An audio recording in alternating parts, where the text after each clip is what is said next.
ketika orang Betawi jadi barista. Woi, kopi satu bang. Kopi apa nih? Kopi itu. Hitam. Oke, tunggu ya.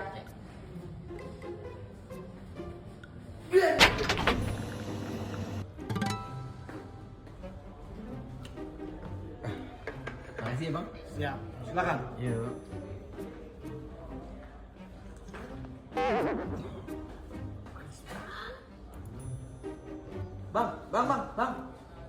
Bang. Hei, apa? Ini kopi manis banget. Norak lidah lu, nggak pernah nongkrong di kopi shop ya? Lah, memang beneran bang manis banget ini. Masa sih? Enggak.